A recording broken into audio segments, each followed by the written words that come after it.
the one, the only, Bencio.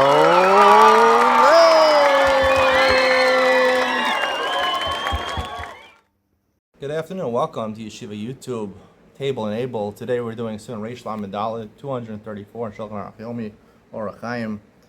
We're almost there, almost the end of the second Sefer of Mishnah Berurah, which basically would mark the 1/7 of our way through all of Shulchan Aruch. I mean, that's pretty good. I saw a sign. Are you looking for a rabbinical career?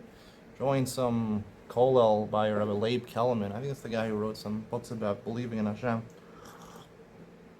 I don't know, they can promise you a million different things, know how to public speak, know how to be a chassan teacher, learn a lot of Bekiyas, learn Shulchan Aruch.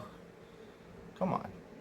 I mean, if you really want to become a rabbi, listen to my shiur, listen to my yeshiva, go to yeshiva YouTube. You don't have to pay nothing to go there. You don't have to go physically there. You can take it wherever you want. It's like with you on your phone. Just go to YouTube. All the shiurim are there. Hopefully in a couple of years, everything will be there. All dapim in the Gemara, the Bavli at least. I haven't done Yerushalmi yet. Maybe I'll do Yerushalmi after the Bavli. Mishnayos, all the Mishnayos will be there hopefully in a couple of years. And all of the Shulchan Aruch, all four sections of the Shulchan Aruch. They give smicha to rabbis more familiar with certain parts of the Shulchan Aruch. I remember when I was learning by Rabbi Yisrael Belsky, famous Rosh Yeshiva from Torah Vidas. He has smicha. I was in a smicha shir for a year. I didn't get smicha for him, so I'm not a rabbi really officially. He only necessitated certain parts of Yoredeya. Some halachas, basar v'chalav, isser v'heter. I think shchita, treifus, malicha. That was it. Some people, my brother-in-law has smicha just in Hilchas Nida, and he's called a rabbi. I don't know. He only knows about Hilchas Nida. The rest, I don't know if he's learned Mishnah Berurah. That's okay, apparently, to be called a rabbi. He's going for Hilchas Shabbos. It's going to take him 100 years before he finishes all the Shulchan Aruch.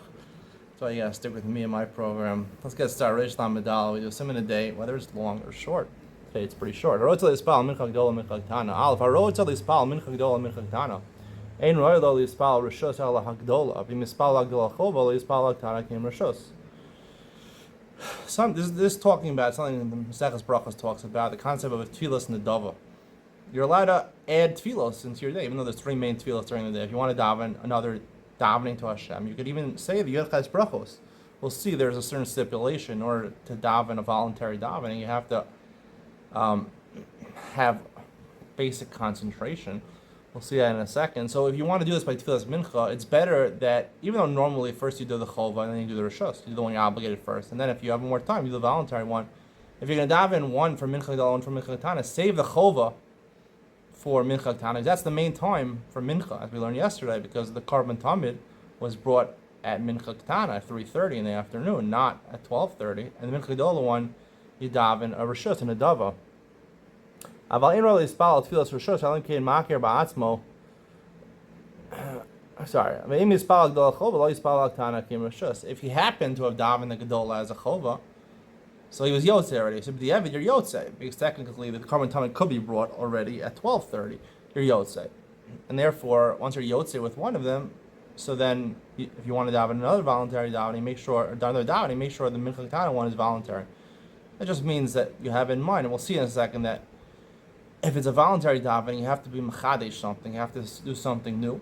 Some people say having something new, this seems to be the shpinning in the Shulchan Aruch, is just to make sure that you concentrate the whole time. And that's what he says over here. You have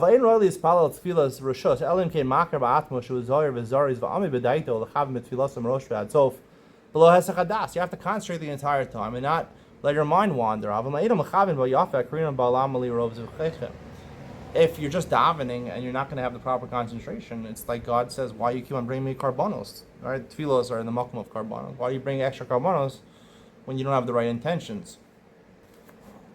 Now, you do have to be mechadish, but there are some say, like I said before, that if you concentrate, that is, just have in mind, this is the nedava, this is the voluntary tefillah, and you have concentration the whole time. Haga ein lomar ashrei shakota mincha el nakashiyesham minyan beisak nesses. You shouldn't start anything ashrei unless it's 10 people. Because you want to say kaddish. Ashrei is psukim and tehillim. So therefore, when you say kaddish, you say kaddish after any psukim from Tanakh, Torah, Nevi'im, and Ksuvim. Tehillim is part of Ksuvim. You could say Kaddish, if you have 10 people who said Ashrei together, Yesh Shakasu Shenogin Lomer Parsha the Talmud Kodem Ashrei Shal Tfilas HaMincha. Just like some people have the minhag we learned earlier in Shulchan Aruch before Shachar to say the Parsha Talmud. Some people will say before Mincha. It seems the Svardim have this minhag. The Ashkenaz no Neged Talmud Shal Ben Arbayim a minhag Yafehu. The Ramah, who is Ashkenazi, not the Shulchan Aruch, he says it's actually a good idea to do this and it makes a lot of sense. If you're going to say it in the morning, so you should say it in the afternoon, right? Because Tfilas Mincha is Keneged the Talmud Shal Ben Arbayim. So either you don't say it at all because you're davening now. We don't have karbanos anymore, or you say it both. I don't know why some people would say it in the morning and not in the afternoon. If you forgot, in daven mincha, mispal arvish time, right? You can make up, right? We learned that tashlumin. The omer ashrei konon tefillah shi tashlumin tefillas mincha. First you daven amarav, and then you would say ashrei before you daven the makeup tefillah, the mincha, because ashrei precedes mincha by regular mincha. We also said you have to wait a certain amount of time between the tefillah. So k'dei alichas dalet amos, which is not that long, but if you say ashrei, it'll definitely be amount of time. That's the way to go about it. That is the conclusion of Tfilas Mincha. Tomorrow we start to talk about Hilchos Kriya Shema at night and Tfilah Shal Arvis. Stay tuned for Ian to lean on, where I talk about what I believe is the requisite amount of kavanah. It says you can only daven Tfilas Nedava if you can concentrate from the beginning to the end. It seems that you have to understand the word. You have to understand the word. Most Rabbanim you would ask, they say you have to pay attention to the word. And most people don't daven Tfilas Nedava. You did daven Tfilas Nedava. You'd have to get one of those Siddurim, the art scrolls, and have the words written right underneath it, so you can make sure that every word you have in mind to get the right explanation. I have a little different perspective. Stay tuned for Ian to lean on to hear what I have to say.